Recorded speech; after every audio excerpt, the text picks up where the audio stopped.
தளபதி 69 விஜய் அவர்களின் கடைசி படம் குறித்து இந்த காணொளியில் காணவிருக்கின்றோம். மேலும் விஜய் அவர்களின் அரசியல் வருகை குறித்தும் இந்த காணொளியில் செய்திகளை காணவிருக்கின்றோம். தயவு கூர்ந்து சப்ஸ்கிரைப் செய்யாதவர்கள் சப்ஸ்கிரைப் செய்யுங்க, பெல் பட்டனை மறக்காமல் பிரஸ் பண்ணி வச்சுக்கோங்க. வாங்க காணொளிக்குள் செல்லலாம். தளபதி 69 என்ற படத்தில் விஜய் அவர்கள் நடிக்க இருக்கின்றார். விஜய் அவர்களின் 69வது படம் இந்த படம் விஜய் அவர்களுக்கு கடைசி படமாக இருக்கும் என்று விஜய் தரப்பு தெரிவித்து இருக்கின்றது.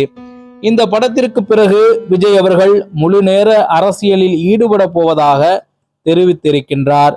விஜய் அவர்கள் தங்களுடைய கட்சி கொடியை அறிவித்த பிறகு நடித்த படம் என்றால் அது தி காட் என்ற படம்தான். அதன் பிறகு ஒரு படம் நடிக்கிறார் என்றால் அது தளபதி 69ஆக இருக்கக்கூடும். இந்த படம் வினோத் அவர்கள் இயக்குகிறார். இதற்கு முன்பு வினோத் அவர்கள் அஜித்தை வைத்து பல படங்கள் இயக்கி உள்ளது குறிப்பிடத்தக்கது. இந்த படத்தில் மியூசிக் அனிருத் அவர்கள் இசைக்கின்றார் என்பது கூடுதல் தகவல். 2025 வரவிருக்கும் இந்த படம் ரசிகர்களிடையே மிகப்பெரிய ஆர்வத்தை ஏற்படுத்தியுள்ளது. இந்த படத்தினுடைய ஒரு போஸ்டர் வெளியாகியுள்ளது. அதில் ஜனநாயகம் தீபமேந்தி நடிகர் விஜய் அவர்கள் நிற்கின்றார்.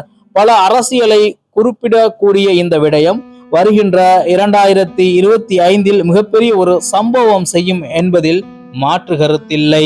தொடர்ச்சியாக அரசியலில் கவனம் செலுத்தி வரும் நடிகர் விஜய் அவ்வப்போது மாணவர்களை சந்திப்பது, தங்களுடைய அரசியல் கட்சியில் இருப்பவர்களை சந்திப்பது, கொடியை அறிவிப்பது, மேலும் கட்சியின் மாநாட்டை நடத்துவதற்கு திட்டங்களை தீட்டுவது என்று அரசியலில் முழு நேரமாக குதித்து விட்டார் என்றே கூறலாம். அந்த அளவிற்கு தமிழ்நாட்டில் அரசியல் களத்தில் நடிகர் விஜயும் பங்களிப்பை ஏற்படுத்த துவங்கிவிட்டார்.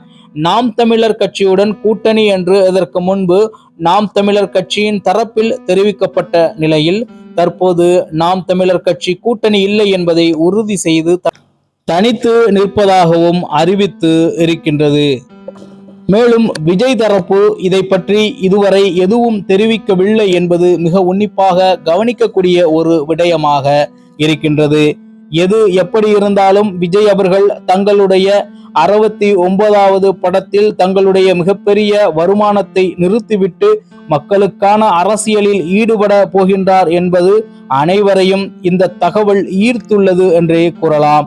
இது போன்ற சுவாரஸ்யமான தகவல்களை நீங்கள் தொடர்ச்சியாக பெறுவதற்கு நம்முடைய தமிழா செய்திகளை மறவாமல் சப்ஸ்கிரைப் செய்யுங்கள், பெல் பட்டனை பிரஸ் பண்ணி வச்சுக்கோங்க.